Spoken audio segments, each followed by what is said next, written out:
Now, carp fishing and camouflage clothing are basically inseparable. If you're going carp fishing, you're coming across camo. And whilst camo is basically a fashion statement for carping, there is a sensible side to it, and that is when you're stalking fish in the margin. Now, I don't need all that camo on such a hot day, so I've taken it all off. And I'm here really to do a bit of stalking, but using two methods, one of which you'll be quite surprised about, but boy oh boy does it work. So, first put, and 2 bits of maize, and we'll talk about that and tactics in a minute. We haven't quite got to that, but I'll tell you exactly what I've done, and that's taken about a minute. Now the trick is, we're pretty much locked up, we're surrounded with weed, we've got to be a bit bullish, that's quite a decent fish.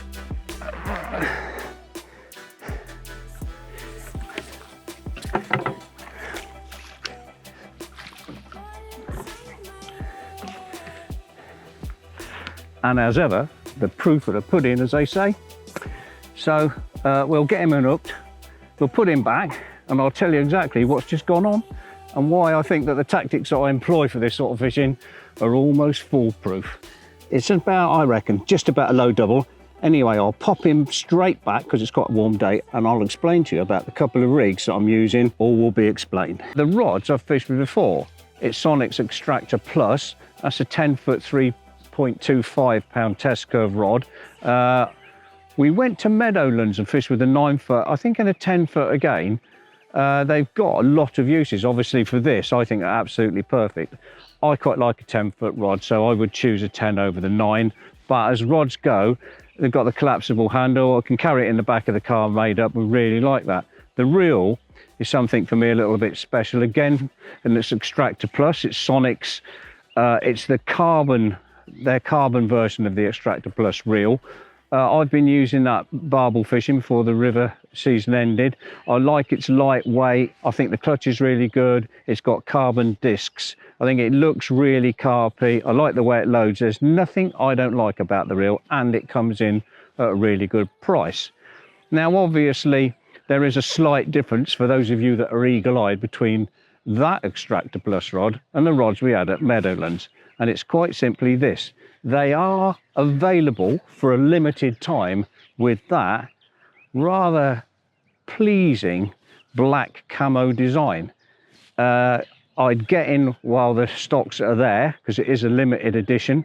But if you like your camo, and let's say this vid has had a fair bit of camo in it, there's a rod with a camo handle, and if you like it, get your order in because they're bound short to sell out pretty quickly. So the fish I've just caught, I've caught on this.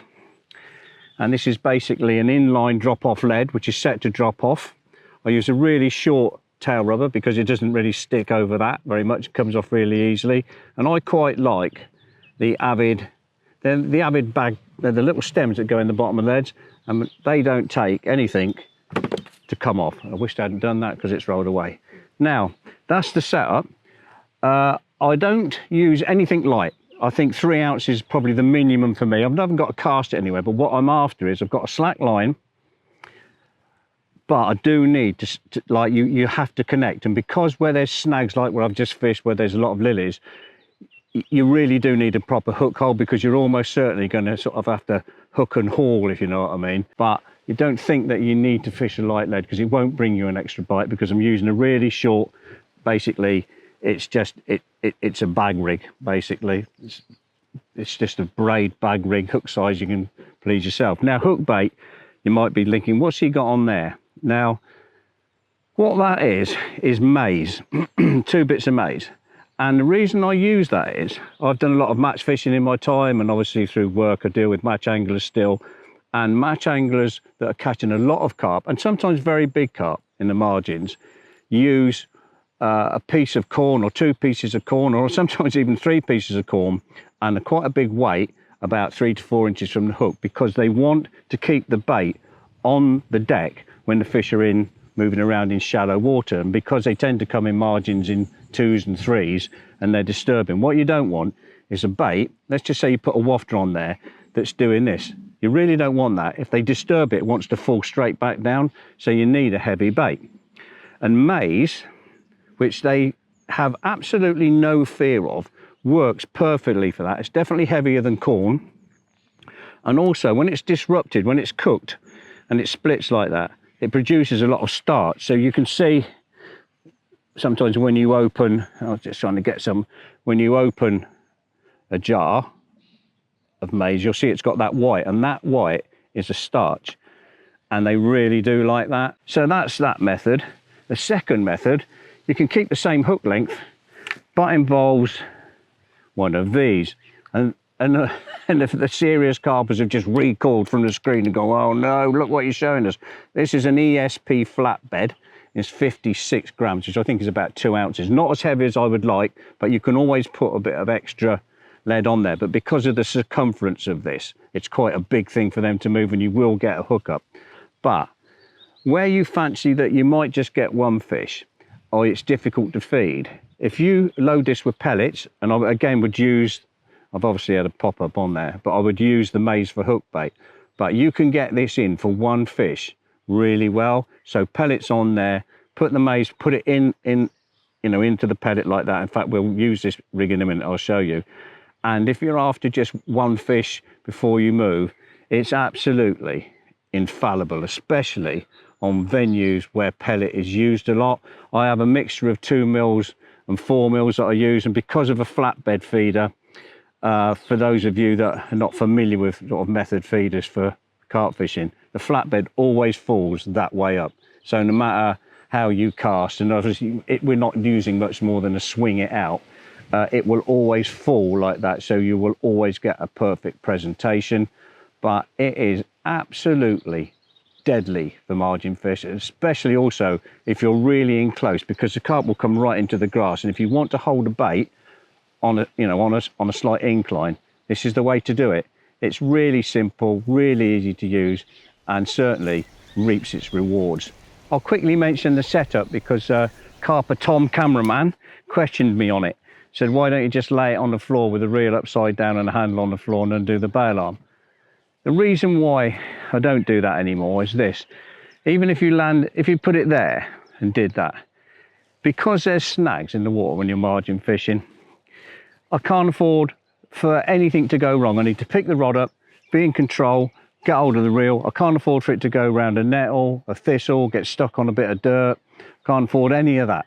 So that's the first reason. Secondly, when it's on the floor and you get a bite, the rod tends to move and you end up chasing the rod. Don't want to do that, because again, you're not picking the rod up in the right place. I want to get hold of that handle the minute it goes. So that's that. The other reasons, and this is something that I've watched a really good angler do, and I thought, yeah, I can get that. The tip of the rod isn't really over the lake, so there's nothing out of place for the fish that are coming right in here, and the line I can see is really slack.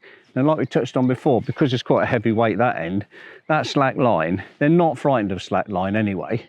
It's when they're taut they don't like it. But you can have the slack line. I can watch the slack line, and if it tightens slightly, you know, and then drops away again, we know there's fish feeding. So it works to tell me whether there's fish in the peg, even if I don't have to look at where I've put it in. I'm just watching the line. So that's the other reason. The only other thing I would say about it is I use a straightforward V rod rest that's got a little bit of capacity, so the line has free travel, because when it goes, it's going to proper go. And secondly, it's like, I call it a silent bank stick, and it's got a screw end to it, so you don't have to sit there and push it in. I just turn it slowly, and I don't make hardly, it doesn't make any disturbance getting it in the ground. It's only a tiny thing, that, but all the little things, when you add all the percentages together, they come together to give you a little bit of an edge. So silent bank stick's an absolutely must. Rods tips up, slack line, and that for me is an ideal margin setup.